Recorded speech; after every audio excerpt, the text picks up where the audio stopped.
First and foremost, I want no further conflict with him. You tell him from me that he can live or he can die. Vincent, will you stop? He was once the king of Hollywood, a legend, a force of nature on screen. But behind the fame, behind the unforgettable roles, there's a story no one saw coming. In 2020, Al Pacino's heart stopped. Paramedics brought him back, but something in him changed forever. The man who once ruled the silver screen now lives a life no one expected. Broke after losing $50 million, forced into roles he despised just to survive, and becoming a father at 83 with a woman young enough to be his granddaughter. Friends have vanished, love has eluded him, and his darkest fears about life and death have only grown stronger. How did one of the greatest actors of all time end up so alone? This is the untold story of Al Pacino's rise, fall, and the haunting truths that define his final years. Stay with us, because what you're about to hear changes everything. Before he was a legend, before he was Hollywood royalty, Al Pacino was just a kid from the Bronx with nothing but a dream. Born in 1940, he never had the picture-perfect childhood. His father walked out when he was just 2, leaving his mother to raise him alone with the help of his grandparents. Life wasn't easy, and money was always tight. The streets of New York were rough, and Pacino found himself drawn to trouble. By the time he was 9, he was already smoking, and before his teenage years were over, he was experimenting with more. School wasn't his thing. Rules, structure, authority, it all clashed with his restless spirit. Expelled from multiple schools, he was lost, drifting with the wrong crowd, watching friends fall victim to drugs and crime. But then, something changed. Acting. It started as an escape, just a way to disappear into different worlds, but it quickly became an obsession. His mother, a lover of classic cinema, introduced him to the magic of the movies. He would sit in the dark theaters of New York, completely transfixed by the stories unfolding in front of him. It wasn't just entertainment. It was a lifeline. He knew, deep down, that this was what he was meant to do. Then, life hit him with a devastating blow. At just 22, Pacino lost the 2 most important people in his life. His mother, who had struggled with depression for years, passed away suddenly. Just a year later, his grandfather, his father figure, his protector, was gone too. In the span of 12 months, everything he had left was ripped away. He spiraled. Grief consumed him. With no money, no direction, and nowhere to turn, he was on the verge of falling apart completely. But acting pulled him back. It became more than an escape. It was now his purpose. He threw himself into it with everything he had, but making it as an actor wasn't easy. He had no steady income, no real home. Some nights, he slept on friends' couches. Other nights, he found himself with nowhere to go at all. He worked odd jobs, janitor, busboy, messenger, just to afford acting classes at HB Studio in Greenwich Village. It wasn't glamorous, but he didn't care. He was all in. Then, in 1968, the break he had been fighting for finally came. He landed a role in an off-Broadway play called The Indian Wants the Bronx. It was raw, gritty, and real, exactly the kind of role he was born to play. His performance was electrifying, a perfect blend of danger and vulnerability. Critics took notice. Audiences couldn't look away.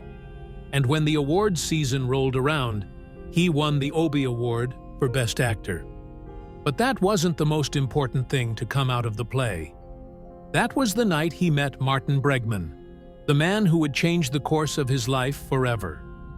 Bregman saw something in Pacino that no one else did.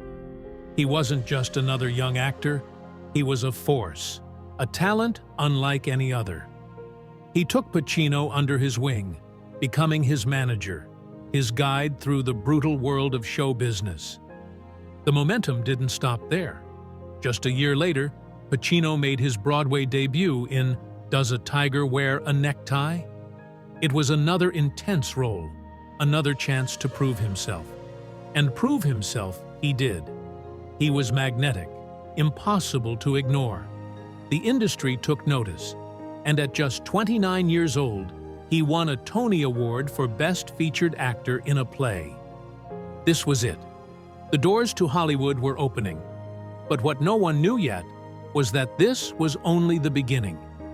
Al Pacino was about to become more than just another promising young actor. He was about to make history. By the early 70s, Al Pacino had proven himself on the stage. But Hollywood wasn't convinced. He wasn't a leading man. He wasn't tall. He wasn't conventionally handsome, and he didn't have the star power of Jack Nicholson or Warren Beatty. That's exactly who Paramount wanted for The Godfather. They didn't see Pacino as Michael Corleone. They wanted someone bigger, someone with box office appeal. But Francis Ford Coppola saw something else. He saw intensity. He saw depth. He saw Michael. Coppola fought for him. He refused to back down. But even after filming began, the studio still wasn't sold. They watched early footage and thought Pacino was too quiet, too small, too weak for the role. They wanted him fired. Coppola knew he had one chance to prove them wrong, so he made a bold decision. He moved up the filming of one of the most critical scenes in the movie, the restaurant assassination. In that moment, everything changed. The transformation from war hero to ruthless crime boss was seamless. The tension, the cold stare, the way Pacino played the scene with terrifying restraint. It was unforgettable. The studio executives finally got it. Pacino wasn't just right for the role. He was Michael Corleone. The film was a masterpiece. It was more than just a gangster movie. It was art. When The Godfather hit theaters in 1972, it became a phenomenon, grossing over $250 million on a $6 million budget. It won Best Picture at the Academy Awards and catapulted Pacino into instant stardom. But when Oscar nominations came in, there was a problem. He was nominated, not for Best Actor, but for Best Supporting Actor. He refused to accept it. Michael Corleone wasn't a supporting role. He boycotted the ceremony in protest. It was a bold move, but it wouldn't be the last time Pacino did things his way. A year later, he took on a very different kind of role. Serpico, 1973, was the true story of a New York cop who exposed corruption in the police force. Pacino didn't just play Frank Serpico, he became him. He spent weeks living with the real-life Serpico, studying his mannerisms, his speech, his walk. He wasn't interested in acting like him, he wanted to be him. The performance was raw, emotional, and completely immersive. It earned him another Oscar nomination and cemented his reputation as one of the most committed actors of his generation. But his most controversial role was still ahead of him. Scarface, 1983, was unlike anything Pacino had done before. A ruthless Cuban refugee climbing his way to the top of Miami's drug empire, Tony Montana was larger than life, loud, violent, and unforgettable. But when the film was released, critics hated it. They called it excessive, vulgar, and dangerous. The violence was extreme, the profanity relentless. Some theaters even refused to screen it. The backlash was overwhelming. But something strange happened. Scarface refused to fade away. Instead, it grew. Audiences connected with it in ways no one expected. Tony Montana became an icon, not just of crime, but of ambition, of defiance, of raw power. The film went from box office disappointment to cult classic. Decades later, it would become one of the most quoted, referenced, and imitated movies of all time. Through it all, Pacino's career kept climbing. He continued to take risks, to challenge himself, to push boundaries. But there was one thing missing. For all the awards and nominations, for all the iconic performances, there was one prize that had always slipped through his fingers. That changed in 1992. Scent of a Woman was a different kind of film. It wasn't about gangsters or cops or criminals. It was about a blind, bitter, retired army officer and a young student assigned to take care of him for a weekend. But it was more than that. It was a story about life, about regret, about second chances. Pacino didn't just play Lieutenant Colonel Frank Slade. He lived in his world. He wore opaque contact lenses throughout filming to completely block out his vision. He carried a cane even when the cameras weren't rolling, training his body to move like a man who had lost his sight. It was one of the most dedicated performances of his career. The movie had one scene that became legendary: the tango scene. Slade, blind but fearless, takes a young woman onto the dance floor. "There are no mistakes in the tango," he tells her. And then, he leads her into one of the most elegant, mesmerizing dance sequences ever put on film. It was a moment of beauty, of grace, of redemption. And when Oscar night came around, it finally happened. Al Pacino, Best Actor. It was long overdue. After years of defining Hollywood's greatest roles, he finally had the Academy Award to show for it. But even as he reached the highest point of his career, cracks were beginning to show. The industry was changing. His personal life was unraveling. And soon, the man who had spent decades at the top was about to hit rock bottom. At the height of his career, Al Pacino was untouchable, a powerhouse on screen, a master of his craft. But success doesn't last forever. And for Pacino, the fall wasn't just about fading stardom. It was personal, financial, and deeply painful. In 2011, the unthinkable happened. Pacino had spent decades building his fortune, $50 million, earned through legendary roles, smart investments, and relentless work. But in one devastating moment, it was all gone. His trusted financial advisor, Kenneth Starr, had been running a Ponzi scheme, siphoning millions from Hollywood's biggest stars. Pacino, who had trusted Starr for years, was left financially crippled overnight. The fallout was brutal. Suddenly, the man who had once been one of the highest-paid actors in Hollywood found himself desperate for work. Not for passion, but for survival. He took roles he never would have considered, including one that shocked everyone. A lowbrow Adam Sandler comedy where Pacino, an Academy Award-winning actor, played a ridiculous, exaggerated version of himself, chasing after Jill, also played by Sandler in drag. The role was embarrassing, the film widely mocked, and for Pacino, it was clear. This wasn't about art. This was about staying afloat. But money wasn't the only thing slipping away. For years, Pacino had avoided something most people expected from a man of his stature: marriage. To him, marriage wasn't romantic. It was a trap. He once described it as an entrance to the pain train, a commitment that only led to heartache. And while he had many high-profile relationships, none ever made it to the altar. His most famous love affair was with Diane Keaton. They met while filming The Godfather, and for years, their relationship was a roller coaster of passion, fights, and deep affection. But Keaton wanted more. She wanted commitment, a future. And in 1990, while filming The Godfather Part III, she gave him an ultimatum: commit, or it's over. Pacino refused, and Keaton walked away forever.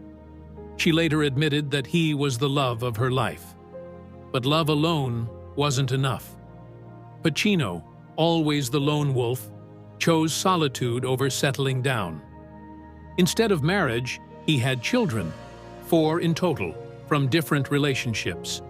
But while he loved them, he struggled to connect.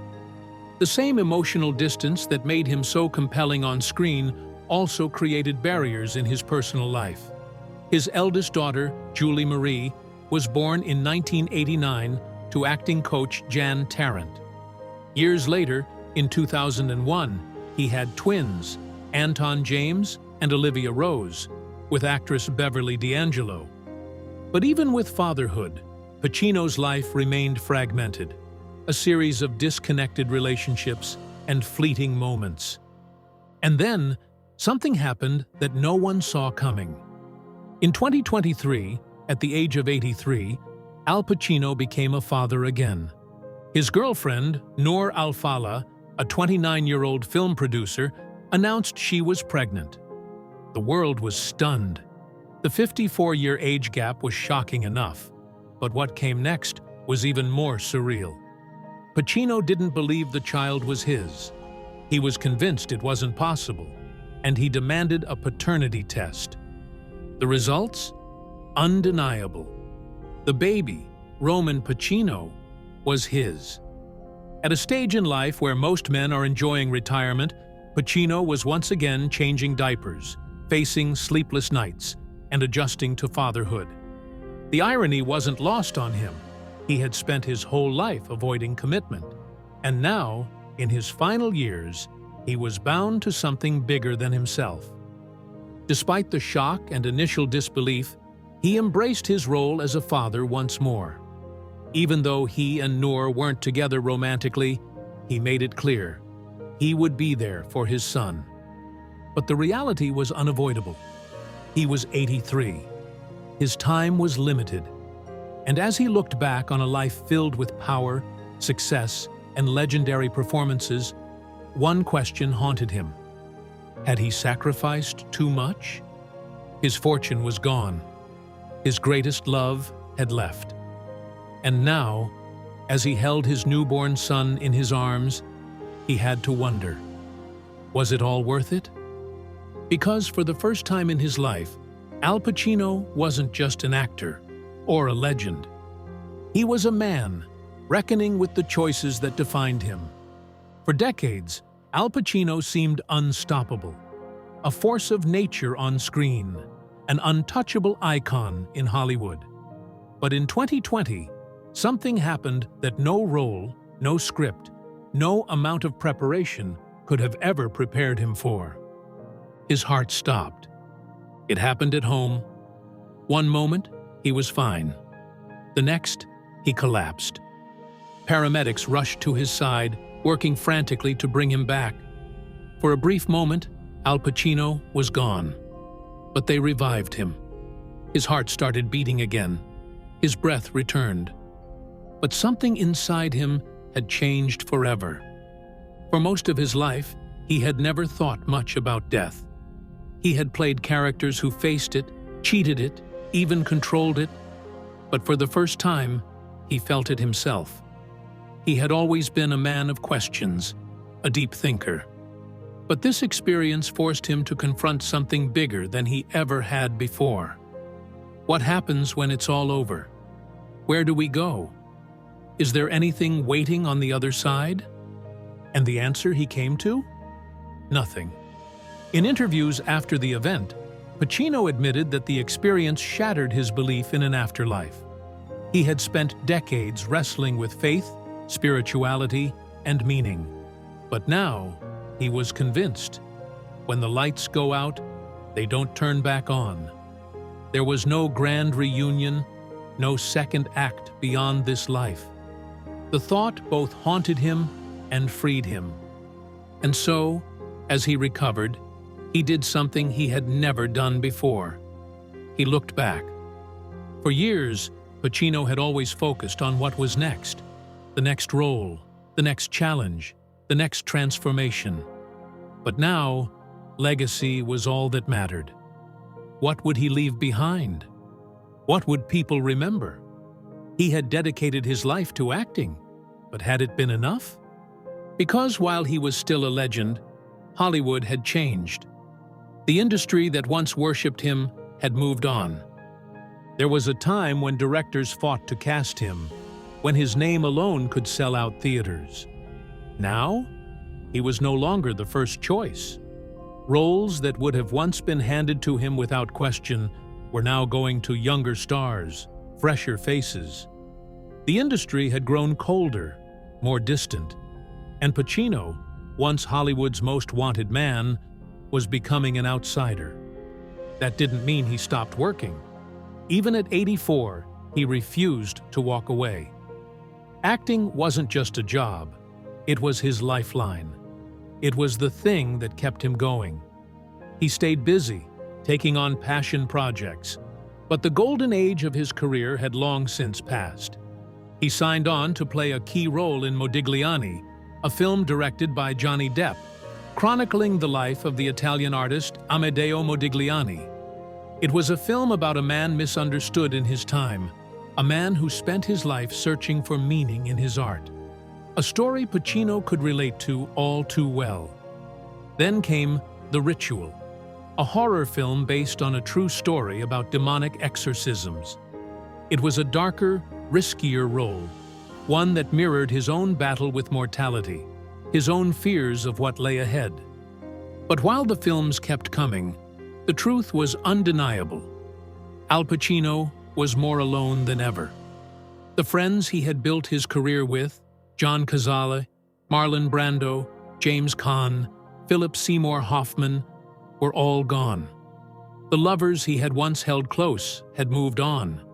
His children had their own lives, their own futures. And while he still had his name, his legacy, his work, the world around him felt quieter than ever. And so, as he looked back on everything, the money lost, the relationships abandoned, the roles that defined him, he realized one thing. Acting had saved his life. Without it, he never would have escaped the streets of the Bronx. Without it, he never would have found purpose after his mother and grandfather died. Without it, he never would have had a reason to keep going. But now, in the twilight of his life, he had to ask himself, had it cost him too much? Because for all the applause, for all the power, for all the fame, Al Pacino had never felt more alone. For decades, Al Pacino was known as one of the greatest actors of all time. But what many don't realize is that he wasn't just a performer. He was a storyteller in every sense of the word. Acting wasn't just his profession, it was his obsession. And when the stage or the screen wasn't enough, he found new ways to explore his craft. He stepped behind the camera, not to chase fame, not to prove anything to Hollywood, but because he simply had to. His first major project as a director wasn't a blockbuster. It wasn't a typical film at all. It was something deeply personal, something he had been thinking about for years. Looking for Richard, 1996. It wasn't just a documentary. It was an exploration, a passion project that combined Shakespeare, drama, and filmmaking into something no one had ever seen before. Pacino wanted to bring Richard III, one of Shakespeare's greatest plays, to modern audiences, but not in the way they were used to. He wanted to break it down, analyze it, make it accessible to people who thought Shakespeare was just old words on a page. The film was a blend of different styles, part performance, part documentary, part philosophical discussion. It followed Pacino as he explored the meaning of Richard III, bringing in actors, scholars, and fellow artists to talk about its impact.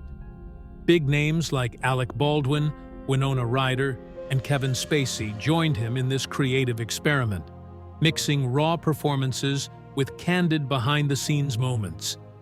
Critics and audiences were stunned. Shakespeare had always been seen as something distant, something academic. But Pacino made it feel alive. He made it feel urgent. He showed why the struggles for power, betrayal, and ambition in Richard III still mattered. And the industry took notice. The film won the Directors Guild of America Award for Best Documentary, proving that Pacino wasn't just an actor. He was a filmmaker with a vision. It was a rare project, a film driven not by box office returns but by pure love for the art. But Pacino wasn't just interested in sharing his knowledge through film. He wanted to teach, to give back to the next generation of actors. In 2000, he took on a new role, one that had nothing to do with movie sets or cameras. He became co-president of the Actors Studio, one of the most prestigious acting institutions in the world. It was the same place where he had trained decades earlier, studying under Lee Strasberg, learning the deep, immersive techniques that had made him great. Now, it was his turn to give back. For Pacino, acting wasn't about memorizing lines or putting on a show. It was about understanding life. It was about digging deep, about discovering truth, about pushing yourself beyond your comfort zone. He wanted young actors to think beyond fame, beyond Hollywood, beyond money. He wanted them to ask, why do you act? What are you searching for? What do you have to say? Some of Hollywood's most legendary talents had come through the Actors Studio: Marlon Brando, Robert De Niro, James Dean, Paul Newman, and now Pacino was there, guiding the next generation. Not as a celebrity, not as a superstar, but as a mentor. And while he was teaching, he was still creating. In 2000, he directed another film, this time a small, intimate drama called Chinese Coffee. Unlike Looking for Richard, this wasn't about Shakespeare or grand historical themes. This was about two men, two friends, sitting in a room, talking. It was about struggle, failure, ego, regret. It was a film about the kind of people Pacino knew well: the artists who never quite made it, the dreamers who spent their lives chasing something they might never reach. He had performed Chinese Coffee on stage years earlier, and he knew this story deserved more. So he brought it to the screen, directing and starring in it alongside Jerry Orbach. It was raw, emotional, and deeply personal. The film never became a mainstream success. It never played in big theaters or made millions at the box office. But for those who saw it, it was a hidden gem, a glimpse into the mind of an actor who had spent his life wrestling with the very themes the film explored. By this point, Al Pacino had done it all. He had conquered Hollywood. He had won every major acting award. He had told stories in every way possible: on stage, on screen, behind the camera. But there was one thing he hadn't done. He hadn't figured out how to escape the one thing that had always haunted him: loneliness. Al Pacino has spent more than half a century at the top. He has nothing left to prove, no award left to win, no role left to define his legacy. And yet, even now, at 84 years old, he refuses to walk away. Hollywood has changed. The industry that once revolved around him now belongs to a new generation. He isn't the first choice for major roles anymore. He knows that. But he doesn't care. Because acting was never about fame for him. It was never about money, or power, or influence. It was about survival. And even in his final years, it's the one thing that keeps him going. He has stepped back from mainstream films, choosing passion projects over blockbusters. He's not chasing box office hits. He's chasing stories that matter to him.